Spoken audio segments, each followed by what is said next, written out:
अस्सलाम वालेकुम दोस्तों। सिंधी अदब जी दुनिया में भली कार।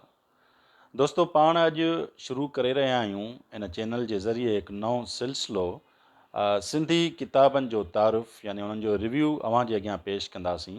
मुख़्तलिफ़ सिंधी किताब असां वटि छपजंदा रहिया आहिनि। उहे शाइरी हुजे, कहाणियूं हुजनि, नाविल हुजे, आतम किथा हुजे या जेके बि सिंधी अदब जा मौज़ू आहिनि, उन्हनि ते जेके किताब छपिया आहिनि उन्हनि जो रिव्यू अॼु अव्हां अॻियां पेश कंदासीं। सो जेको मूं किताबु अॼु मुंतखिब कयो आहे उहो ई आहे इश्क जा 40 उसूल। हीअ किताबु असल में टर्किश राइटर एलिफ शफ़क़ जो लिखियलु आहे ऐं हिन किताबु तमामु घणी पूरी दुनिया में शोहरत हासिलु कई आहे ऐं हिन जो सिंधी में तर्जुमो पिणु अची चुको आहे जेको मेहरान अयूब तर्जुमो कयो आहे। तमामु ख़ूबसूरत नाविल आहे हीअ।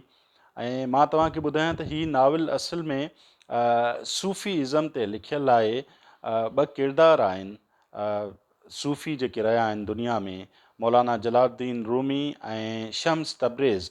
उन्हनि जो जेको मुहबत जो रिश्तो, ॻांढापो ऐं बेइंतिहा बेलोस दोस्ती रही आहे, उन बाबति हिन किताब में लिखियो वियो आहे। ऐं दुनिया में सूफ़ी कीअं रहंदा आहिनि, उन्हनि जी ज़िंदगी कीअं हूंदी आहे ऐं उन्हनि खे असां पिणु कीअं फॉलो कयूं, उन्हनि जी पूरी ज़िंदगी ते हीअ किताबु शानदार नमूने लिखियो वियो आहे। इन किताब जा डायलॉग्स, हिन किताब जी जेका लिखणी आहे तमामु घणी पुरअसर आहे ऐं दिलि ते तमामु घणो असरु करे थी। सो हीअ किताबु मां सम्झां थो त असां जी ख़ुशनसीबी आहे। इंग्लिश में त थी सघे थो घटि माण्हू ई इन खे पढ़ी सघनि, पर सिंधी जेके पढ़नि था, सिंधी जेके सम्झी सघनि था, उन्हनि लाइ ही इंतिहाई आसान किताबु आहे ऐं तमामु सुठो पैगाम हिन किताब में ॾिनल आहे त पंहिंजी ज़िंदगीअ खे कीअं संवारियो।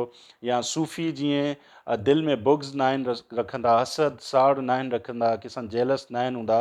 सो हिन किताब में पढ़ण सां असांखे ईअं थो लॻे त ॼण असां बि हिकु तरह जा सूफ़ी थी विया आहियूं। सूफ़ियाना रंग, सूफ़ियाना असरु जेको आहे हिन किताब जे ज़रिए असांजी ज़िंदगीअ ते पिणु असरअंदाज़ थिए थो। सो तव्हांखे जॾहिं बि मौक़ो मिले तव्हां हीअ किताबु ज़रूरु पढ़िजो ऐं तव्हां हिन मां घणो कुझु हासिलु कंदव।